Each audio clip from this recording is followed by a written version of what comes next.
Hello friends, my name is Nsure.Growth and I'm the founder of Nsure.Growth. Before beginning, I would like to thank you for taking out time and watching this video training. This video training will help you understand how to efficiently manage and improve your business performance so that you could also grow your business like all the other successful companies. However, the only way in which you could understand about how the top 1% businesses are managing their business operations is if you watch this video training till the end. My goal from this training is to get you results and ensure that after this training, you also come to know that what are those techniques used by the top successful businesses. Begin. So, the objective of this training is very simple.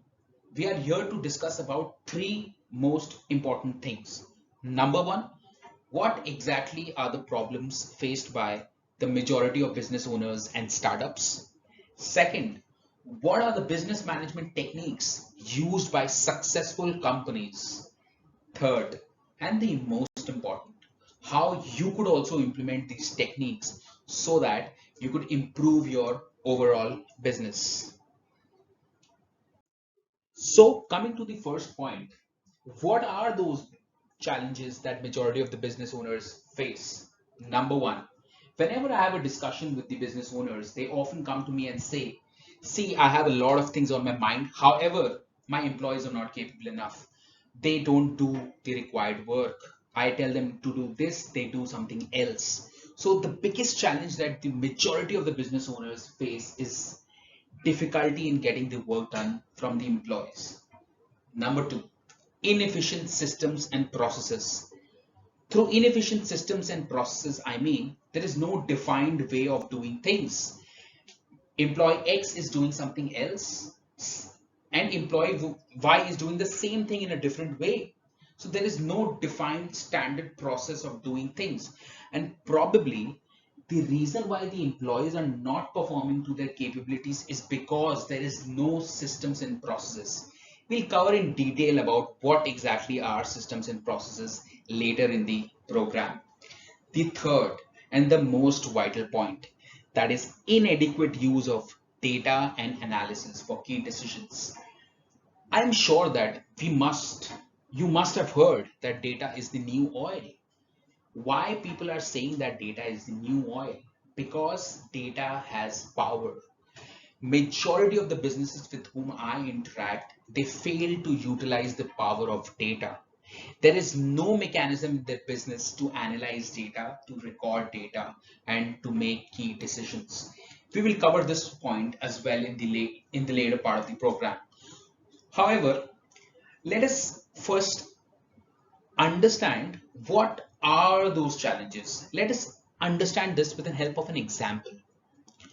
So this is a scenario wherein a sales meeting is being taking place in a company where there is no systems and processes, there is no mechanism of data inputs or data analysis and everything.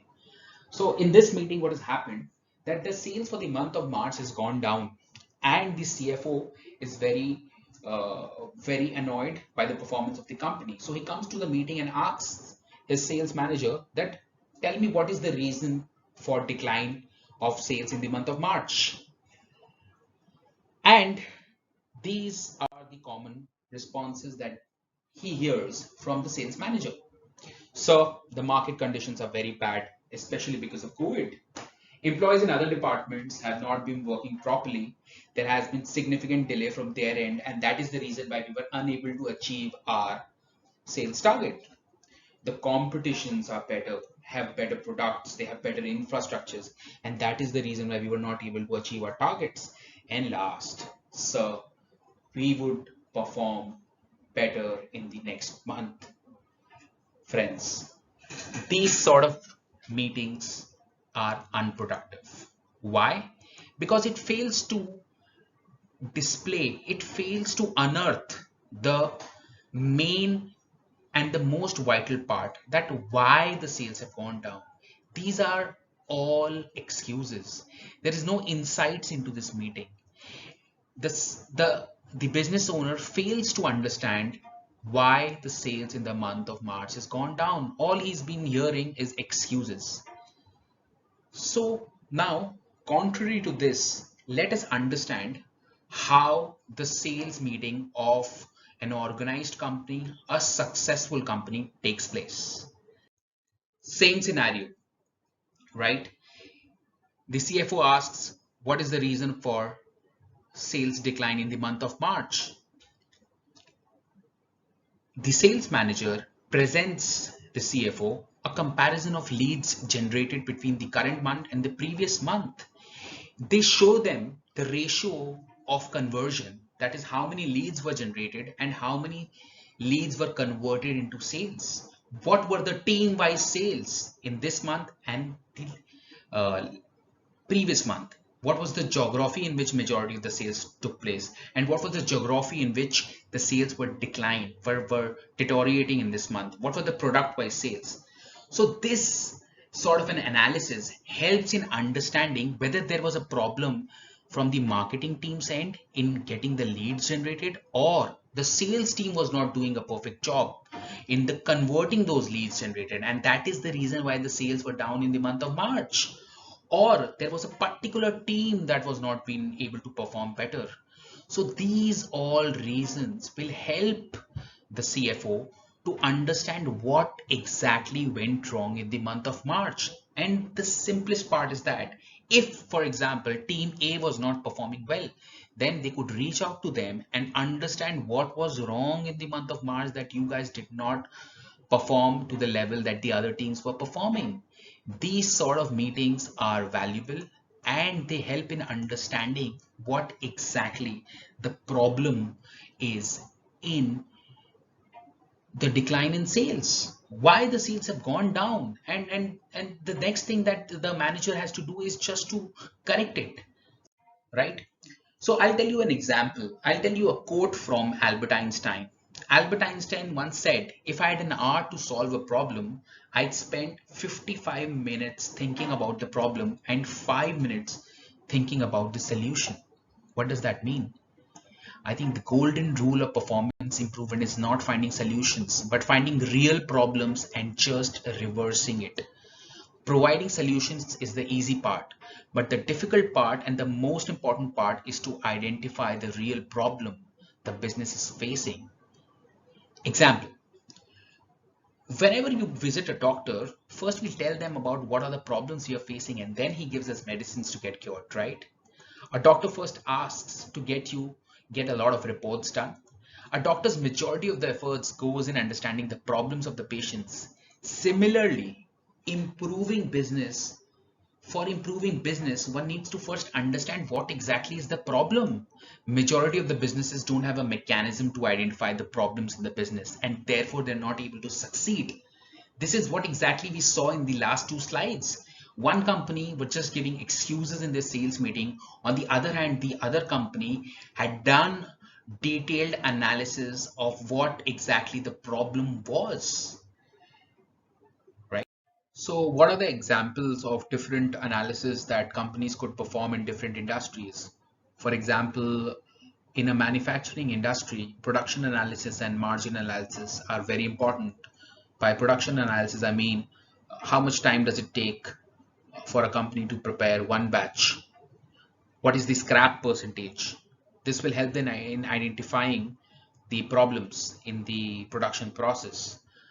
They could monitor the time taken for producing one commodity.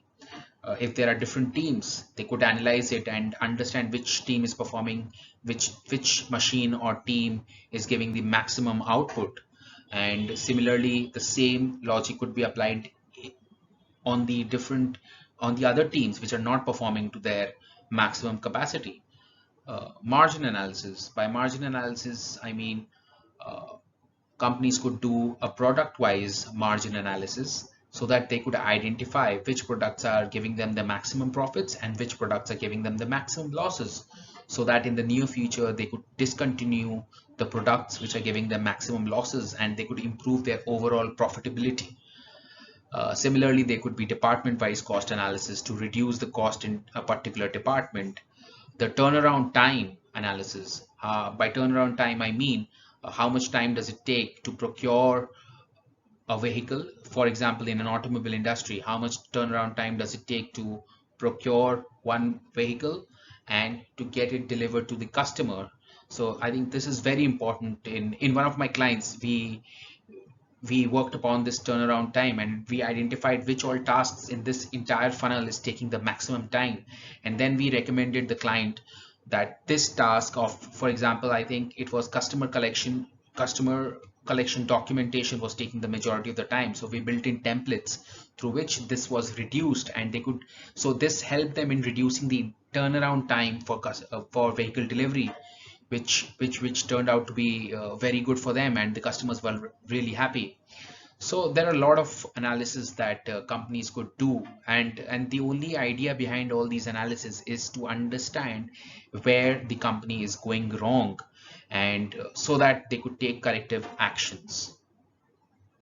So now coming on to the next part of the program, what are those business management techniques used by these successful companies? How they are able to analyze their data in such a fashion that it enables them to identify problems? The answer is they have a process which their entire team follows consistently. All these companies, they have thousands of employees, multiple offices across globe. Have you ever thought, how do they manage them? They can only manage this when they have a process which everybody follows up. Everybody follows. So now let us understand a little bit about what exactly is systems and processes. For the sake of simplicity, we have divided systems and processes into 4 parts. Number 1, the starting point of systems and processes are a workflow, a standard operating process, which the aim of which is to identify who will do, what to do, and how to do. For example, if there is a task, this workflow will define Mr. X will be performing this task, he will be doing this, and this is the way through which he would be doing this. So this standard operating process helps in establishing accountability for that particular employee, and also he is aware about how to do it and when to do it as well. Second part is systems. What do I mean by systems? Systems basically means data management systems, a system that captures whatever data the company is producing. Accounting is one of the aspects of data. For example, if it is an automobile industry, the number of leads being generated is another part of data. The turnaround time taken for delivering the products to customers is another sort of data. So the aim of these systems are to capture the data. The third part is to monitor. Monitoring is very important.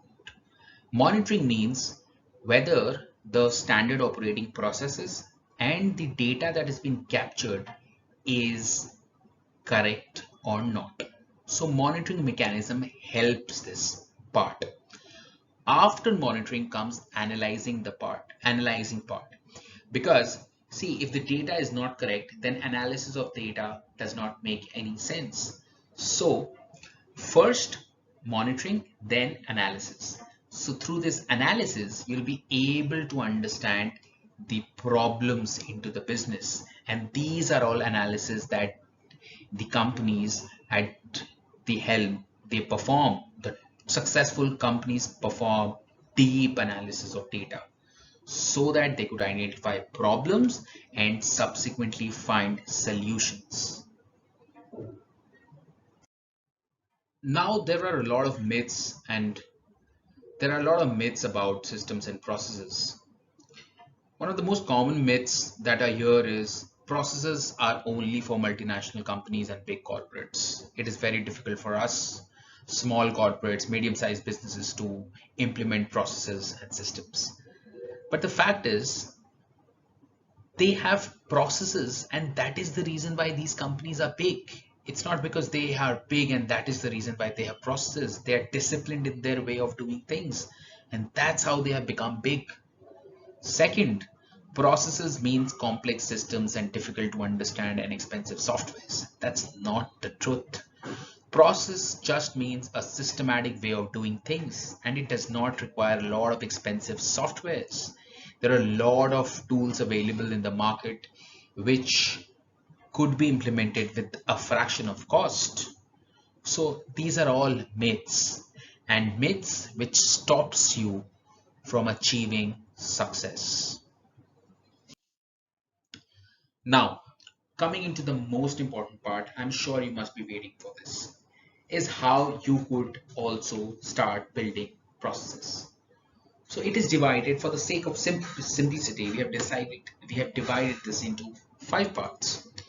Number one, identify areas where improvement is required.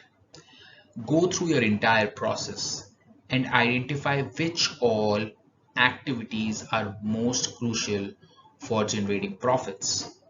The second part, start building systems and processes around it. First, document what is to be done, how it is to be done, who will do this. Implement the process.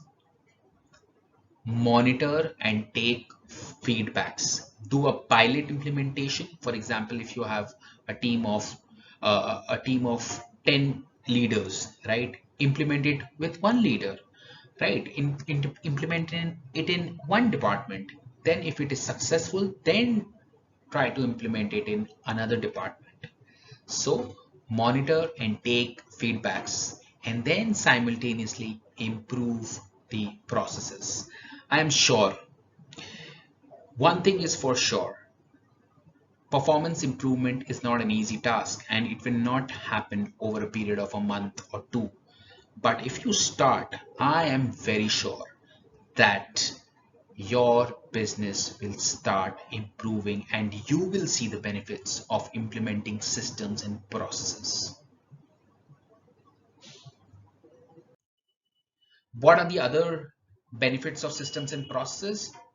Every employee and team member clearly understands the responsibilities and timelines. There is no blame game. An employee could be held accountable if a task is not done. It helps in building team and reduces dependencies on any individual employee. Everybody have everybody has a SOP in place. So any new joinee could come, follow that process, and they could also be as good as somebody who has been into the system for a year.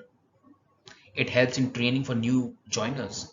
And most important, when you have systems and processes, it becomes very easy to identify problems. And when you identify problems, improvement is easy. So effective business processes can increase accountability for employees and improve the overall business performance. However, not implementing will leave your business ineffective, inefficient, and ultimately will lead to the downfall. I'm sure this training has helped you to understand a little bit about the tools and techniques required for running a business more efficiently and making it a success story. Now you have two options. Option one, go at it alone and spend time and other resources to identify problems and build systems and processes from scratch without any guidance and support. Probably end up wasting time, money, and achieving very little of what you could be achieved. However, you have option two, take expert guidance who has the experience of implementing systems and processes which will help in improving overall business performance. If you want to run your business more systematically and efficiently, if you want to focus on spending time on growth of the company and get freedom from performing unproductive tasks and mismanagement at workplace, then we have set aside some time in the next week to speak to you personally about how we can help you in your business. And guess what? The cost of this call is free. So, so if you are passionate about the growth of your company and you want to improve your business performance, then click on the book a free consultation call on the website of Nsure.Growth.